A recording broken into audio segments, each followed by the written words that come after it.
یہ عوام کو اکسایا جا رہا ہے کہ 20 کروڑ عوام جے آئی ٹی لگائیں، اور وہ کس کے خلاف جے آئی ٹی لگائیں گے؟ یقیناً وہ سپریم کورٹ کے خلاف لگائیں گے، فوج کے خلاف لگائیں گے. یعنی جو یہ کہہ رہے ہیں، گو کہ نہیں نکلے گا کوئی، یہ میں پہلے ہی بتا دوں، ذرا خاطر جمع رکھیے، کہنے سے کچھ نہیں ہوگا، کوئی باہر نہیں آنے والا، آپ کے لیے کوئی باہر نہیں آنے والا. لیکن آپ کا یہ بیان خطرناک ہے اور قابل توجہ ہے اور قابل گرفت ہے. حنیف عباسی صاحب جو پہلے کبھی جماعت اسلامی میں ہوا کرتے تھے، کیا فرمائیں؟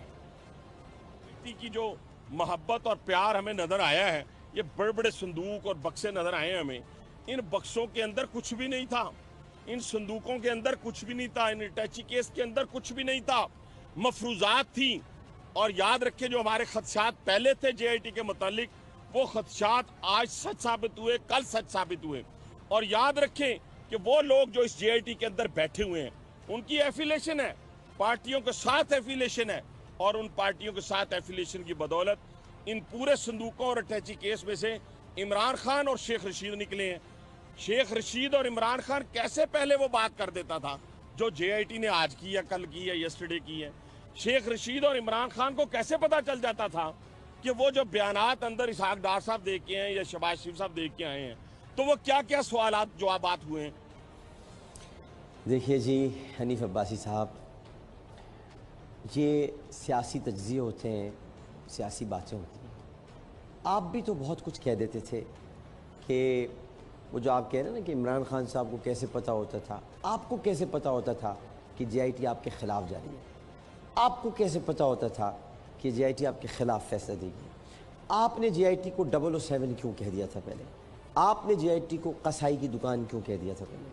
حنیف عباسی صاحب، آپ ایک سیاسی کارکن ہیں، اور ایک سیاسی کارکن کو غیر سیاسی بیانات دینا اور بلا وجہ کی بحث میں پڑنا کہ ان کو کیسے پتہ ہو جاتا تھا، کیسے معلوم ہو جاتا تھا، سیاسی تجزیے ہوتے ہیں.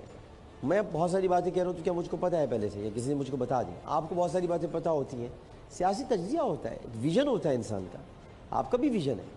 تو یہ سب فضول باتیں ہیں، اس سے وقت ضائع ہو رہا ہے اور کچھ نہیں ہو رہا. اب تو چڑیاں چگ گئیں کھیت، اب پچھتائے کیا ہوت. تو احسن اقبال صاحب نے آج بڑی اہم باتیں دو کی ہیں. پہلے ذرا ان کا کلپ دیکھتے ہیں. کوئی ہمیں یہ بتائے کہ پاکستان کے سویلین حکمرانوں میں کیا مینوفیکچرنگ ڈیفیکٹ ہے کہ حسین شہید سور وردی سے لے کے نواز شریف تک کسی کو 5 سال پورے نہیں کرنے دیے جاتے. It is a direct attack on Pakistan Army. It is a direct attack on Pakistan Army. یعنی پاکستان کے سول حکمرانوں میں کیا ڈیفیکٹ ہے؟ کس سے پوچھ رہے ہیں آپ؟ کوئی ہمیں یہ بتائے، وہ کون ہے جو آپ کو بتائے؟ یہ ایک حملہ ہے، اور ابھی یہ کھل کے نہیں کہہ رہے ہیں، آپ ذرا 1-2 دن گزرنے دیجئے. اس کے بعد میری یہ بات یاد رکھیے گا، سپریم کورٹ اور فوج دونوں کو یہ نشانہ بنائیں گے. ابھی تو آہستہ آہستہ کھل رہے ہیں، جیسے جیسے کھلتے جائیں گے ویسے ویسے آپ ان کی گفتگو میں جارحانہ پن دیکھتے جائیں گے. کہہ دیا انہوں نے، کوئی ہمیں یہ بتائے سول حکمرانوں میں کیا ڈیفیکٹ تھا، حسین شہید سہروردی سے لے کر نواز شریف صاحب تک. تو ڈیفیکٹ تو خیر اگر اس پر بات کرنے پر آ جائیں تو بہت کچھ تھا. اور یہ جتنے فوجی سربراہان ہیں، ان کو بنایا بھی انہی جمہوری سیاستدانوں نے. آپ ہی جا کر ان کے پاس ریکویسٹیں کرتے رہے، مارشل لا لگا دو، مارشل لا لگا دو. تو فوجی حکمرانوں پر تنقید کرنے سے پہلے اپنے ماضی دیکھ لیں، کون کہاں اگا ہے، کس جگہ سے آیا ہے. ذرا اگر نوٹ کر لیں سب پتہ چل جائے گا آپ بھی کہاں سے آئے ہیں. حسن صاحب آپ کو بھی معلوم ہے. آگے آپ کیا فرما رہے ہیں؟ اب تو کھل کر آپ کہہ رہے ہیں. یہاں آپ نے تھوڑا دبے لفظوں میں کہا، لیکن اب آپ نے کھل کر کہا. اس حکومت کو 2 سال میں 58(2)B ایک ہوتی تھی، آج ایک عدالتی 58(2)B بنانے کی کوشش کی جا رہی ہے. ناظرین آپ کو نہیں پتا ہوگا، بہت سارے ناظرین کو میں بتا دیتا ہوں. 58(2)B یہ اب آئین کا حصہ نہیں رہی ہے. 58(2)B کا مطلب یہ تھا کہ صدر اپنے آئینی اختیارات استعمال کرتے ہوئے حکومت کو برطرف کر سکتا ہے. اب یہ کہہ رہے ہیں کہ عدالتی 58(2)B، یعنی کہہ رہے ہیں کہ اب عدالت حکومت کو برطرف کر سکتی ہے. یعنی کھل کر عدالت، توہین نہیں ہے، یہ عدالت پر حملہ ہے، عدالت پر باقاعدہ حملہ کیا ہے. جو آئین کی پاسدار ہے، جہاں آئین اس وقت محفوظ ہے، ایک ہی تو جگہ ہے جہاں آئین محفوظ ہے، اور وہ جگہ ہے پاکستان کی عدالت۔ پارلیمنٹ میں بھی کہاں آئین محفوظ ہے، آئین کی کاپیاں پھاڑ کے پھینک دیتے ہیں اراکین۔ ایک ہی جگہ ہے جہاں عدالت میں آئین محفوظ ہے۔ احسن اقبال صاحب نے پاکستانی عدالت پر بھی حملہ کر دیا۔ امید ہے کہ سپریم کورٹ ان بیانات کا بھی نوٹس لے گی۔ اسحاق ڈار صاحب فرماتے ہیں کہ میں چہرے پر جھریاں ختم کرانے والا انجیکشن نہیں لگاتا، وہ یہ کہتے ہیں، اور انہوں نے کچھ رپورٹ کے بارے میں بھی کہا ہے، لیکن پہلے ذرا جو رپورٹ سے متعلق وہ کہہ رہے ہیں ہم آپ کو سنا دیتے ہیں۔ رپورٹ جتنی ہم نے دیکھی ہے اس میں بہت بڑے گیپس ہیں، اس میں بہت زیادہ خامیاں ہیں، اس میں کافی زیادہ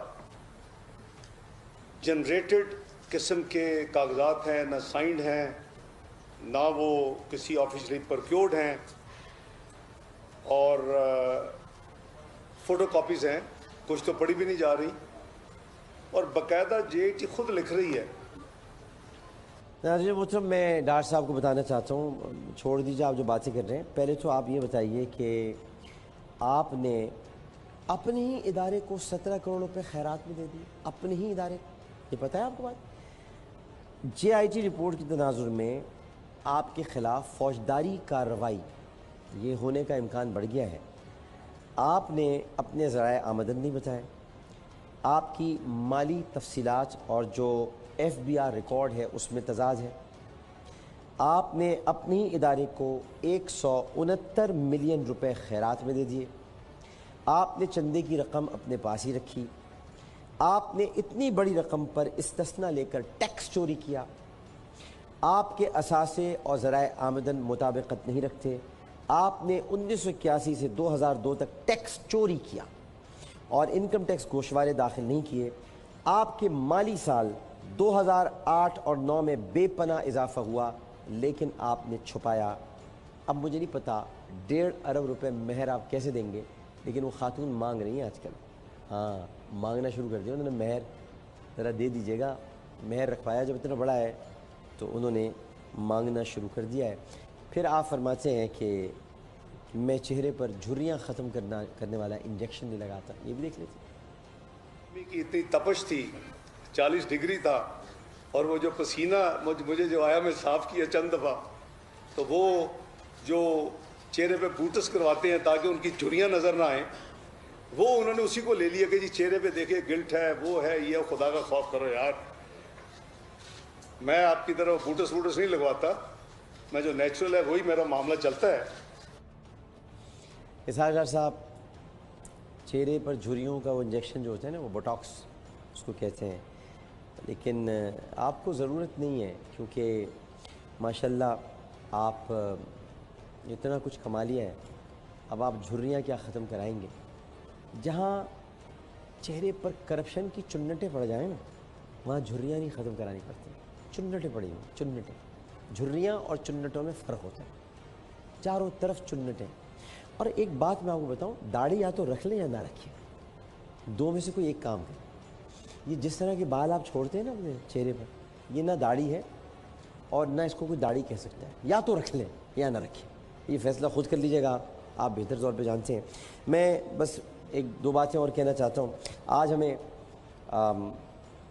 سیدنا امیر حمزہ رضی اللہ تعالی عنہ، جو کہ 15 شوال المکرم کو ان کا عرس ہوتا ہے، اس پر ہم نے خصوصی پیکج تیار کیا تھا، آج ہم آپ کو نہیں دکھا سکتے لیکن کل ہم آپ کو دکھائیں گے۔ 15 شوال المکرم یعنی جو گزر گئی، اسی دن داعش کا ایک کتا جس کا نام ابو بکر البغدادی تھا وہ مارا گیا، یعنی سیدنا امیر حمزہ رضی اللہ تعالی عنہ کے عرس کے موقع پر داعش کا سربراہ، جہنم کا کتا، خارجی ہلاک ہو گیا۔ پوری قوم کو میں مبارکباد دینا چاہتا ہوں، عالم اسلام کو مبارکباد دینا چاہتا ہوں، کیونکہ خارجی کے قتل پر مبارکباد دینا سنت رسول صلی اللہ علیہ وآلہ وسلم ہے اور حکم رسول صلی اللہ علیہ وآلہ وسلم ہے۔ جتنے خارجی مارے جائیں ان کی موت پر ہمیں دعائیں بھی دینی چاہیے ان مارنے والوں کو، جسے بھی مارا، اس لیے کہ اگر مسلمان نے مارا تو پھر تو وہ بہت ہی عظمت کے قابل ہے۔ اور اگر کسی غیر مسلم نے بھی مارا ہے تو اسے بس اس لحاظ سے مبارکباد دینی چاہیے کہ بھئی کام ہو گیا. یہ داعش کے وہ کتے ہیں جنہوں نے اسلام کی تصویر اپنے طور پر پیش کی اور یہ شخص مارا گیا. اور یہ مارا کس دن گیا؟ 15 شوال المکرم، جب سیدنا امیر حمزہ رضی اللہ تعالی عنہ کا عرس تھا. جاتے جاتے